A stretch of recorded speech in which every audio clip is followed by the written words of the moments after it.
I can hear you typing away there, Natasha. Fast, eh? No, that wasn't me. That was someone Who else. was? But Oh, was that Mark someone King- else?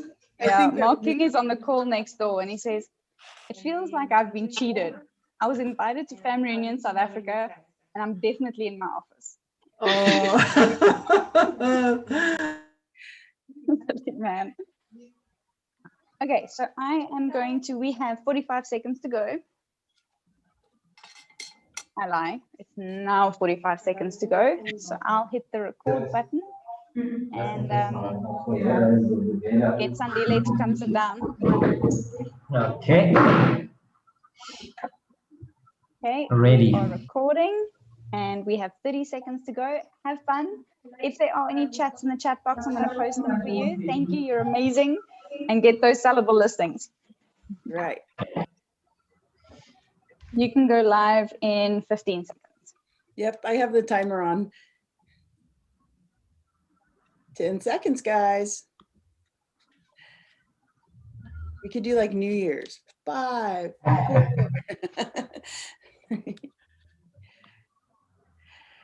Good morning, South Africa. I am Nicole Zuber, MAP's head coach, live from Austin, Texas. I have the privilege of coaching some of the biggest, most profitable listing-focused teams in the industry. And today, boy, do we have a lineup for you. We are talking about how to scale your life through listings. And the panel that we have here is an extraordinary one. They're right in your backyard as well. So with further ado, let's go ahead and introduce our panel. Hi, I'm Karine Jordan. I am from KW North up in Limpopo, Polokwane. I've been in the industry since 1992. And for fun, I like to get sellable listings.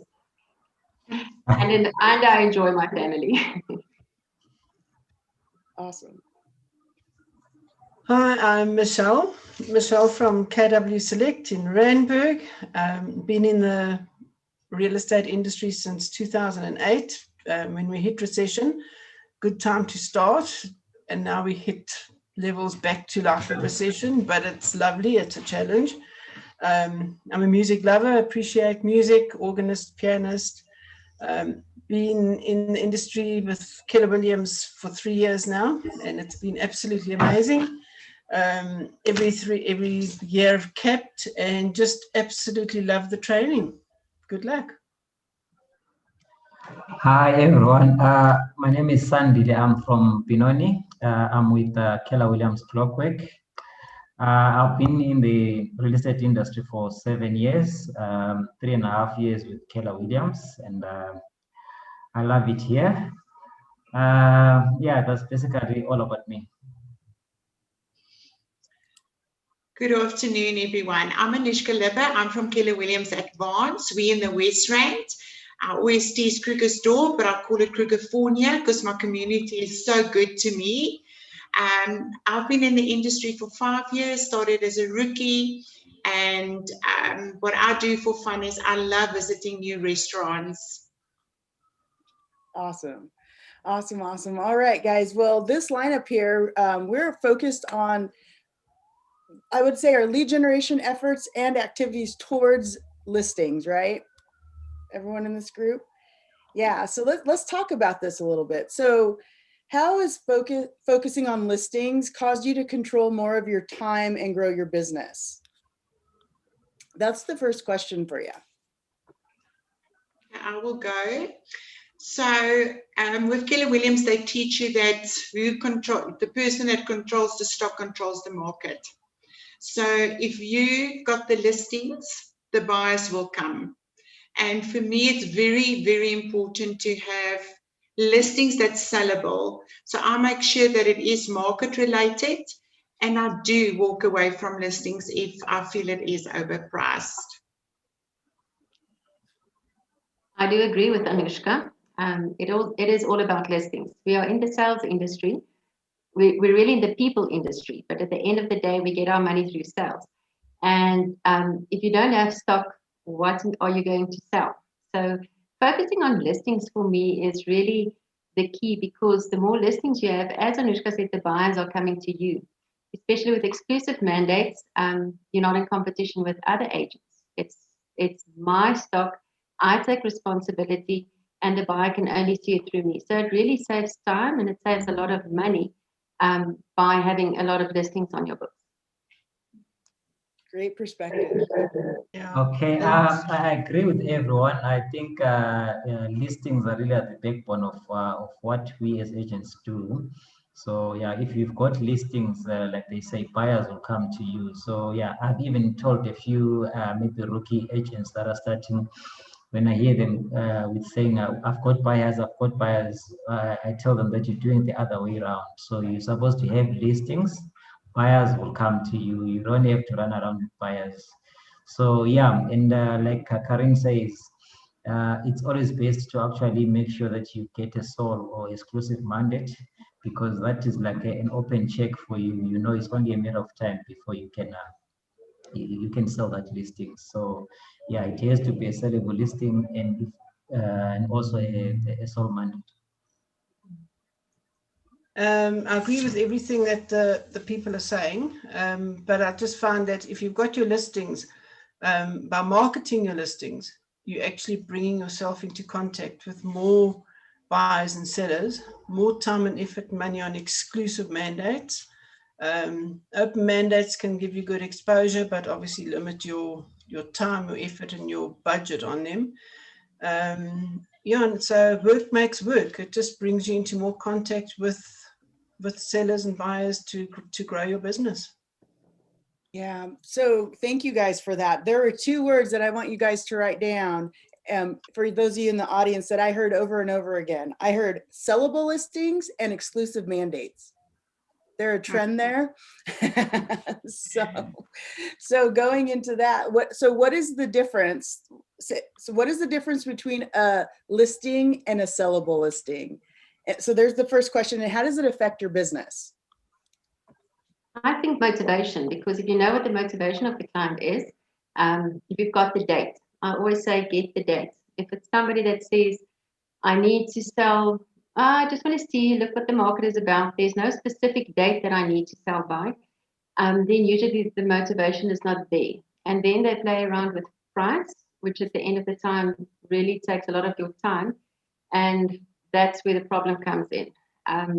Where if it's a good motivation, a death, divorce, departure, or a big dream that they want to fulfill now, then it's a sellable listing. There's usually a date to it. There's good motivation. And that means get in, write your exclusive mandate, and make sure you're the person to sell it. Hope you guys are taking notes in that audience. That was good. Yeah, and I agree with that. Just the one thing that we have to have is price counseling. I think it's now the challenge of us agents to price counsel our sellers, which the exclusive mandate will come automatically if you come across professional and know what you're talking about. So it's priced correctly. So you're working with a willing and able seller. So check he doesn't owe enough, too much on his bond, etc. So he can actually afford to sell his property. And obviously a seller with a property paying. I would also say definitely motivation. If the motivation is not there, you're wasting your time. So that's the first thing. Even before I go to my client, I make sure that they, ask the right questions. And I go very, very deep with my questions to make sure when I get to my client, I am always prepared. That's very important. So if they do then use another agent as a tool to say, but I've had another agent and they say price is X, Y, Z, I would always say based on what? Is it based on facts, or did you tell them what you want? And there's a huge difference. And once you start doing your presentation, they can see that you're prepared and they can see that you're confident, they'll definitely sign an exclusive mandate. They might not be happy with what they're hearing, but if you've got your facts in front of you, they will see why you do suggest the price that you are suggesting. Okay, yeah, I think I agree with everyone. First of all, I think for me, what works for me is I need to find the reason why they want to sell. That will help me in knowing are they a serious buyer or they are testing the market. I'm sure most of us have heard to say, if I get my price, I'm not in a rush, you know. Don't be afraid to walk away from some of these. Once you feel like, if you know your area, you feel like the price maybe is unreasonable, you speak to the seller and it doesn't seem, or they don't seem to really agree with you. It's also okay to walk away so that you don't waste your time as well. Yeah. So 2 days ago, I had the privilege of doing the Battle of the Scripts with the great Monica Reynolds. One of the privileges of, well, one of the virtual advantages that we have, go back and watch those scripts, because you guys are nailing it. When it comes to the client, we have to know their why. We have to know why they are choosing to do it. Because is it easy just putting a property on a market, and is it easy on the seller just slapping it on there and calling it good? No, it's a lot of work, a lot of effort, and it's going to be a lot of effort on their part. And if we don't know why they're doing what they're doing and where it is they want to go and what their goals are, how can we take good care of them? Right. Awesome. So, and I think that one thing that we have to always remember is be straight. Don't lie to the clients to get the listing. You know, so often your sellers, and you can give them a hard time, you can stand up for your rights on what you believe, but at the end of the day, they actually turn around and say, you know what, I appreciate your honesty. Just be honest. yeah, no matter where you live in the world, it's the same formula. Go ahead. I think a lot of times when you're honest and they put the property in the market for overpriced, once the price starts getting right, then you're the person that they're going to call because you were the person that was honest with them. So I agree with Michelle, total honesty always. Yeah, I think that's true as well. Also, what I do as well is, like earlier on, I said, don't be afraid to walk away from clients. But I think the most important thing is when you go there, the fact that they've agreed to meet with you, it means they want to give you a chance. So go there with all the facts, and don't obviously be straightforward from the word go and says your price is overpriced, your property is overpriced, we won't get this price. Try and warm them up and make them trust you first. And then once they sort of like are friends now with you, then that's when you can hit it now and tell them the facts. The same formula, the property, so it's tactics 7 and 8 of Shift. You know, that one book written by Gary and Jay. So tactics 7 and 8 of Shift is everything that you guys are talking about. And the simple formula, no matter where you are in the world, is this. You guys might want to write this down. The properties that look better and are priced better than their competition do what? They sell. It's really that simple. So look better and price better than your competition. And when it comes to pricing, you're simply the messenger. You're not a magician. Like, you don't have control over the market. You're simply interpreting it. True. And I think it's also when you go get the listing, you need to have a value proposition. The client needs to know why they need to use you and not another agent. Because once you've listed it, we all do exactly the same. We receive the calls, it's on the market, and we do the offers. So I think that's also, clients must feel it's an interview. When you go to a client, it's an actual interview. They need to feel comfortable with you, and you need to feel comfortable with them. And because it's a relationship that you're going to build after this, you're going to work with that client, take them under your wing. And obviously you want referrals after this from your clients. You need to look after them. The only way by doing it is to be honest with them, give them constant feedback. Communication is key. I love that, Anushka. So guys, what does it sound like when we have a sellable listing? Like, what are some of the things that you hear, whether it's over the phone before you go out to the appointment or while you're there with the seller? How do we know we have a sellable listing? Okay, I'll start. For me, I think the first thing that I want to find out from the seller is obviously the reason why they want to sell, because that will help me knowing if they'll be able to listen to me. So if they've got a good motivation why they are selling, like for example, if they say we need to be in Cape Town maybe in May. For me, that's a good reason that I know that when I sort of like I advise them on the market price, they should be able to listen to me because they've got a good reason why they need to sell. So it has to be the motivation for me. I agree with Sandile. I think definitely if you've got a reason, and sometimes it does take a little bit of time to spend with somebody to let them trust you enough to tell you what the real reason is. And I think also a lot of times if people do listen, so if they listen to reason when you tell them about the price, I also ask them in the beginning, how do you have a price and how did you get to your price? And then a lot of times to turn it around and say, well, if you're the buyer, would you also look at it this way? So if you want to buy a property in Cape Town, and therefore you have to have this price, why should the buyer not also rather move to Cape Town to buy that house than buy this property, which is really not worth that money? And once they're really prepared to listen to you and to see what you are saying, then it also means that they want to understand and they are quite urgent to sell. Unfortunately, at this time, I think we have a lot of buyers that's just testing the market. And just by spending time with them, I always say time is spelled by TRUST, trust. Or trust is spelled by time. So if you spend that little bit of time with them and have a look to what their needs really are, then you'll understand. Yeah, that goes to a pamphlet, a poster that actually sits in front of my desk. If people like you, they'll listen to you. But if they trust you, they'll do business with you. And I so often look at that. And if that seller is prepared to give you that exclusive mandate at the correct price, you know it's sold. And Nicole, for me as well, it's not just price is very important for me, it's the most, but it's area, price, condition.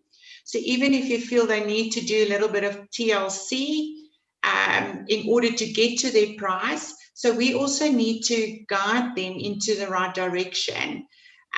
So some of my properties, the more exclusive properties, I get them staged, and it makes such a massive difference in order to get the client to his price.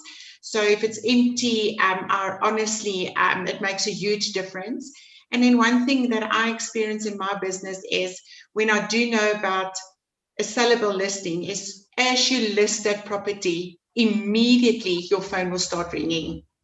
Immediately. For an example, I had a property that I listed yesterday.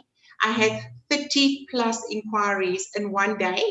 And I literally, just before we started with our session, had an open hour. So what I do is I make sure that my clients are pre-qualified before I take them through. I do not take a client through any of my properties unless they're pre-qualified.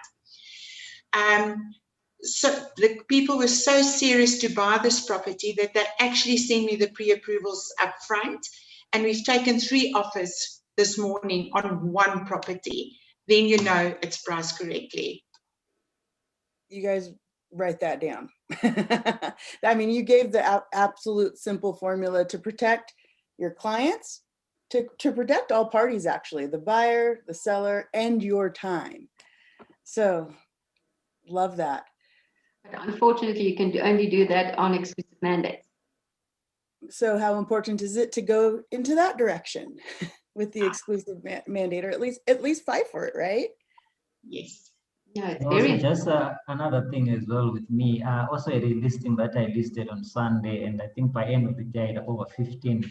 But then sometimes you will see that the people that actually don't want to be pre-qualified are the people that when the reports come, in most cases they're time wasters as well. So I think you shouldn't be negotiable there when it comes to say you only work with people that you pre-qualified, because then it will create trust also for the seller as well, and instead of wasting time driving up and down with pre-qualified people. So what are some of the things that you guys do to help pre-qualify, whether it is a buyer coming into your listing or a seller? What can we give our audience some tips on? Well, I think firstly, if somebody doesn't want to be pre-qualified, it means don't waste your time. If they say they're buying cash and they can't give you proof of cash, there is no cash. If they don't want to do the little bit of work to give you the 3 months bank statements and the 3 months salary slip, you're in any case going to battle to get it once you write the OTP. So don't waste your time on them. But that's when, once again, exclusive mandate is good, because if you've got that, no buyer can enter that property without that. And that's a good reason to get people to get into an exclusive mandate, is they won't sign OTPs where they're just going to waste 30 days of their time waiting for a bond that's not going to be approved. And also, if you don't get an exclusive mandate the first time around, I will work on a dual mandate though. But on an open mandate, for me personally, now I know we all think different and we do different things in our business, but what's working for me in my business is, if the client doesn't want to commit to me, I would rather move on to the next property where I know my time, my energy, and my funds are going into a client that is serious and that's motivated, and is not playing around with my valuable time. I would rather sell 2 other properties where I've got exclusive mandates, give them weekly feedbacks and report, than having an open mandate. Every single mandate that I've got is exclusive. Love that, Anushka. And you value your time, we can tell. Yeah. Love it. I do, Nicole, I do agree with that on the one hand, and on the other hand, that was always the way I used to work. But with the module of Keller Williams, what I've realized is, when I go out to do a listing, and for some reason, whether I decide it's not going to be an exclusive or the client does not want to sign for exclusive mandate, I tell them honestly that please remember that I will still take your listing as an open listing as everybody else. I will throw it out there somewhere in the web and it will lie there. I cannot service it to you because I've got 140 listings or 120 listings. So it will lie there. And once I do get a bite, yes, I will call you. I can't pre-approve your clients because it's in the open market. So I will do exactly the same as everybody else is going to do. But I will only focus on my exclusive mandates. They will get my money. They will get my feedback. They will get my time. But with a module on my open mandates, if there's new agents joining, they can always take some of those listings. Maybe they're not overpriced. Maybe they are well priced, but the seller just didn't want to sign an exclusive mandate. Or maybe it's the price will get there, or there's something wrong and other reasons why. But then those agents can always sell those listings and I can get 50% commission. So it makes the stock so much more for everybody. And I don't give my time and my energy and my money, but sometimes I really do get money from that as other agents need to sell those. Great. Different opportunities, right? We all have different strategies, different opportunities. And that's the beautiful thing about owning a business is you get to choose.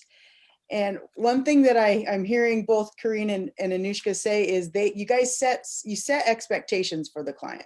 You show up, you listen, and then you set expectations for what makes them happy and what's best for them. Your question also regarding, how do we actually qualify? And I think that refers to our buyers as well as our sellers. Obviously, our priorities with sellers. But on the buyer's side, I think it's just so important to work with a close bond originator that you trust, and you just push that buyer onto that originator and she'll assist with the pre-qualification. But also just, 3 main questions you can ask any buyer. Are you permanently employed? If they're not, goodbye, you're wasting my time. If you're a foreigner, have you got a 50% deposit? If you haven't, goodbye. And, if you're asking those 3 main questions, and your gross salary, what's your gross salary? What are you looking for? And they must tell you what's their gross salary. And if they're not anywhere near the property they're phoning on, say, you know what, I'm going to send you off to our originator and we're going to pre-qualify you before we do any further business. So just by asking 3 questions, you can actually pre-qualify that buyer. And on the seller side, obviously the one question is motivation and what's owing on your existing bond. Yeah.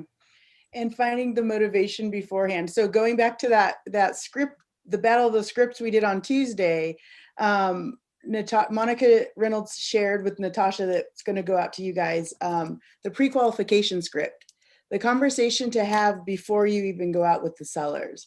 So you guys just pick a partner, everybody in the audience, like read it, go through it, pick a partner, practice it. The pre-qualification is something, whether it's with the buyer or seller, it's like, has anybody ever had surgery? A surgery, like you do blood work beforehand, right? The pre-qual is like blood work to see, should you even go under the knife? Should you even go into the surgery? So, I mean, it's a big deal. We're helping our clients with one of the biggest financial transactions of their life. It is a big deal. We have a huge responsibility to take care of their best interest. And we can't do that without asking questions. Selling is not telling, it's asking great questions. Yeah, also, when you say we are actually dealing with their biggest asset or investment, I think that's the most important thing that we should also know as agents, to say, you might have the knowledge, but when you get to meet the client, you should also be sensitive to their needs. I think you should also be an informed agent with the right information. So that you usually get by having like a farm area, as it were. So if you have a farm area, you get to become an expert in that area, and the information that you pass to clients is usually true and valid. So I think that's another thing, that if we want to add value to our clients, that we understand the areas that we operate in, and they will trust whatever we say. I just want to also what's working for me is when you've got a good listing and you get all these calls like I've just done now with the one yesterday, we've got 30 new people on our database that I could add now, 30 in one day. And then also the other thing is that you can now have 30 people that you can work with that you actually need to find property for. And some of them literally have to sell a property first before they can buy. So I've already have appointments for next week for people that wants me to go and view their property and see if we can do a listing. So out of one listing, you can get 7 buyers, and with those 7 buyers, you can definitely get more business, and that's how your business will grow for the new people. Just get one good sellable listing and your business will grow from that. Great words of wisdom. So when you guys ever read that one book? It's red in color. Like Yes.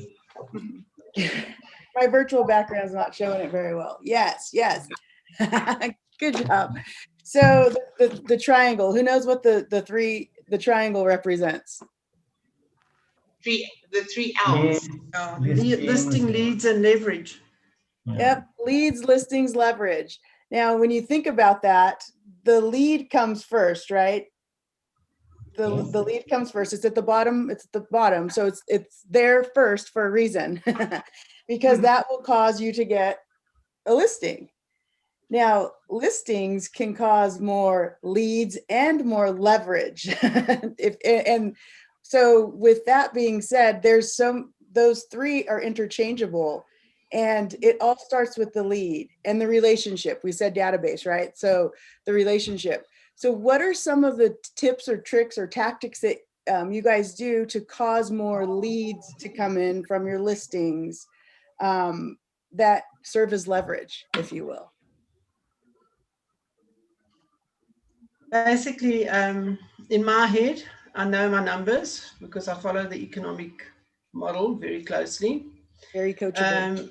So I know I have to talk to 10 new people every day, whether they are sellers or buyers. I have to talk to 10 new people every day and try and add that into my database.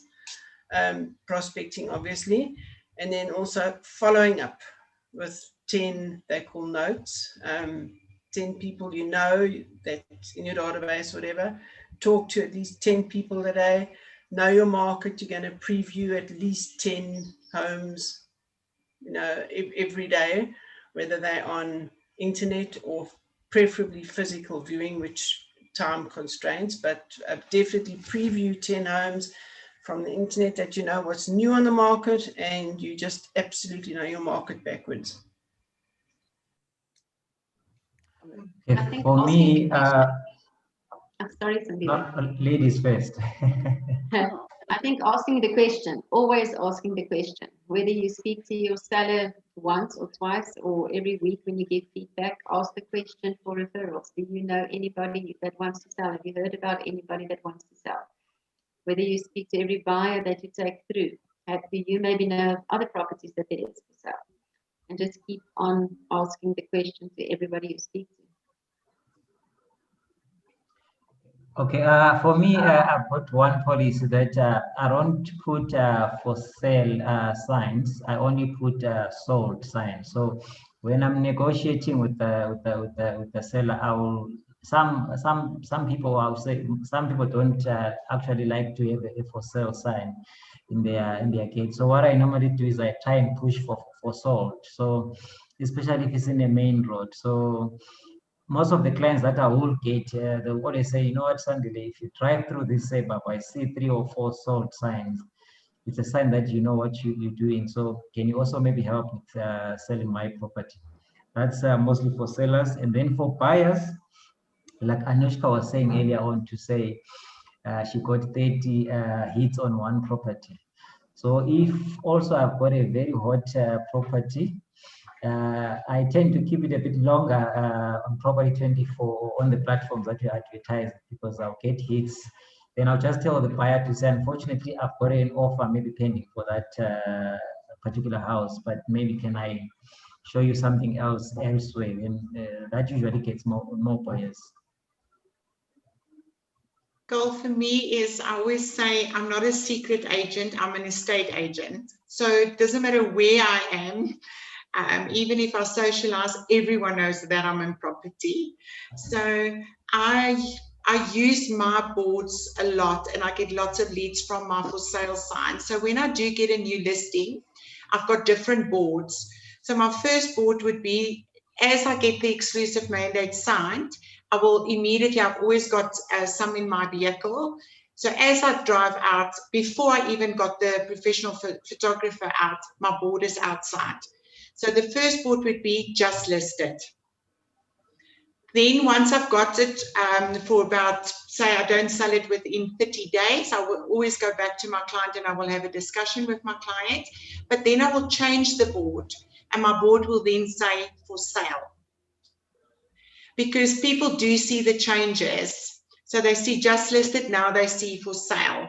And then once I've sold it, and only once the guarantees are with our attorneys, and I know the deposit has been paid and they signed, only then I would go and put out a sold sign. So on one property, we will change our board 3 times.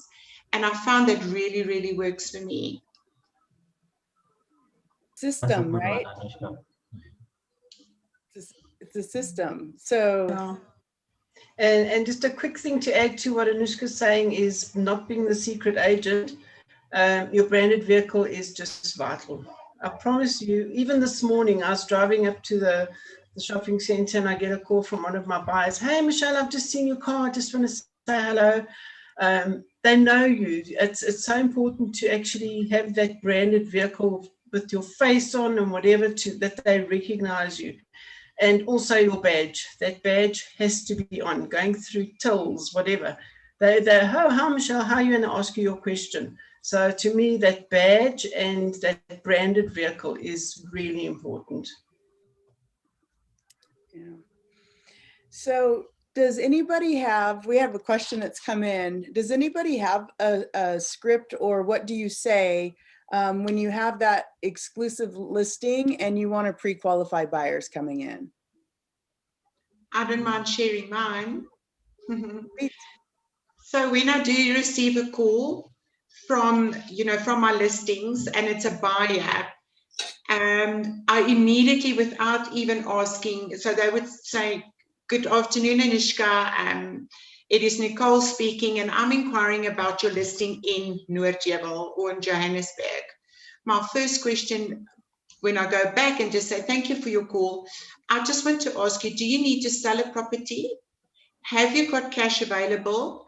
Have you been pre-qualified, and have you got a deposit? So you immediately, the answer that they need to give you back, they don't have time to waste. They immediately go back, Anushka, I need to sell a property. Then I would say, do you have another property professional already working on your property? If they say yes, I would then ask, how long has it been in the market with them? Have you received any offers? Yes, I received offers.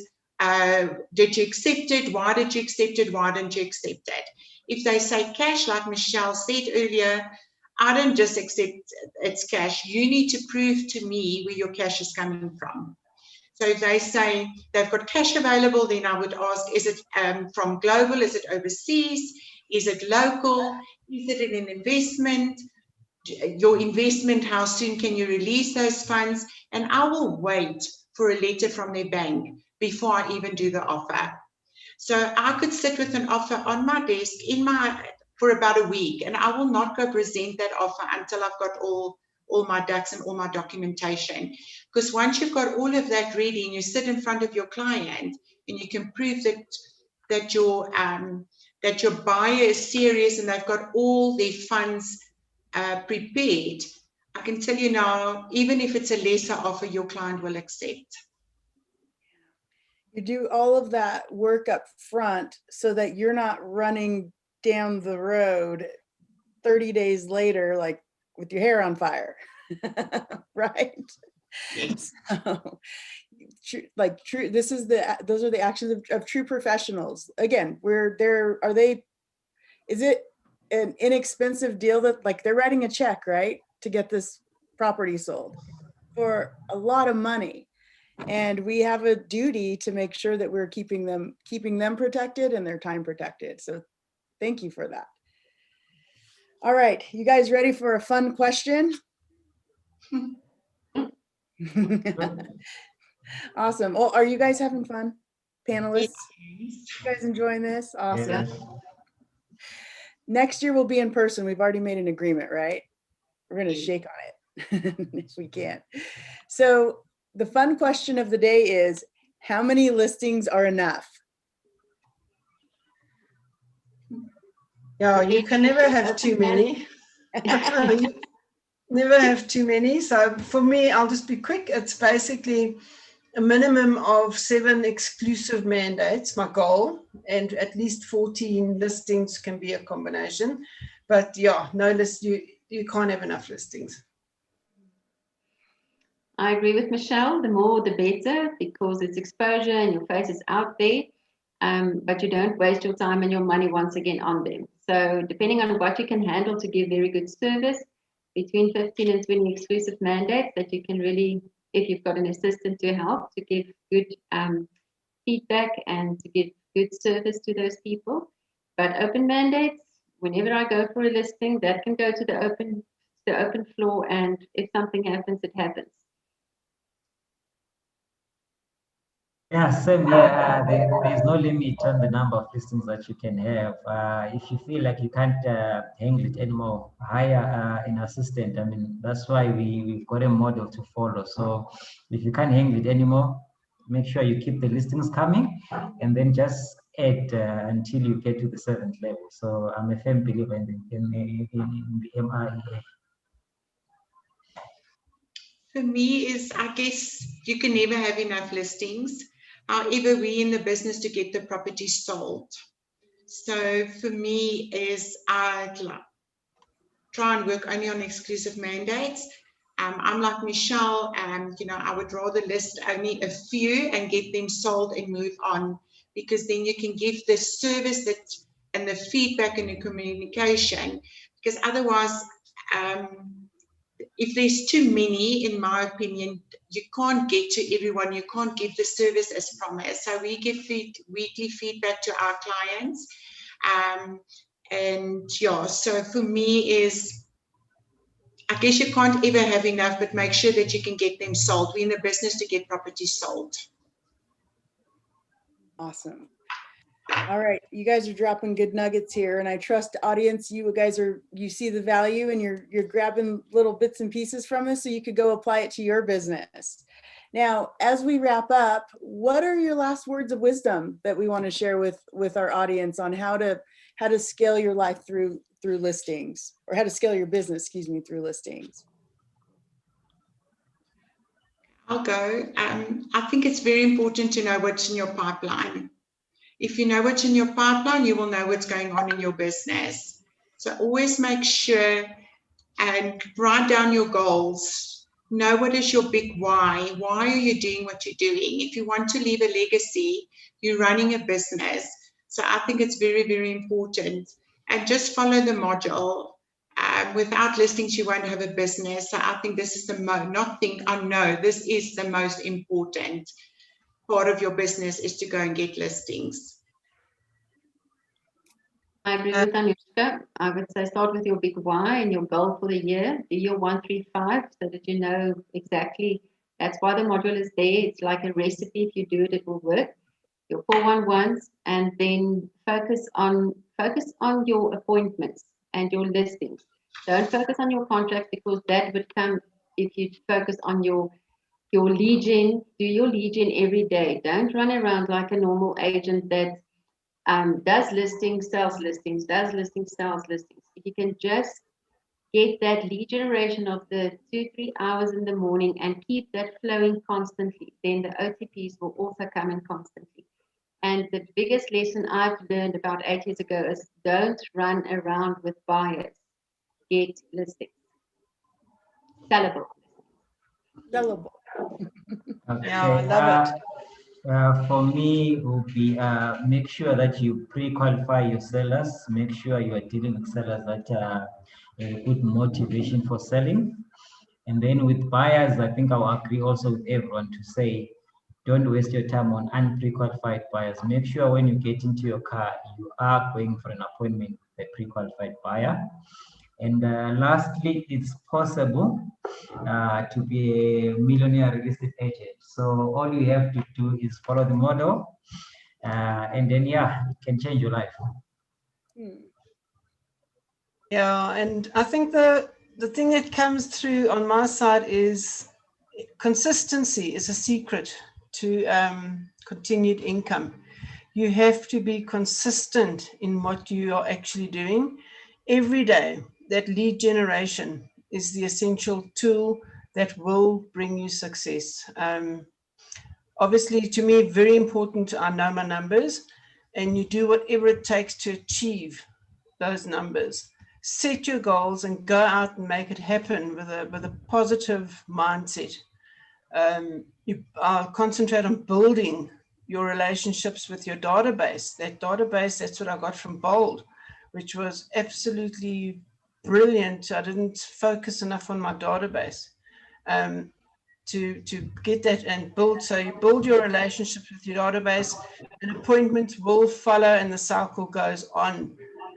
And another big thing that I found is you must allow for that failure without being too hard on yourself. Learn from it and get on track again. Great words there. So failure is only a failure if you don't learn from it. I love that you said that. Like, that's the key to fail forward. So nothing is perfect. We're all going to grow together, make mistakes, and let's just get them out of the way as fast as you can. It's kind of the real thumb there. But at the end of the day, I mean, you guys are incredible at what you do. You couldn't speak the language the way that you are unless you were incredible at what you do.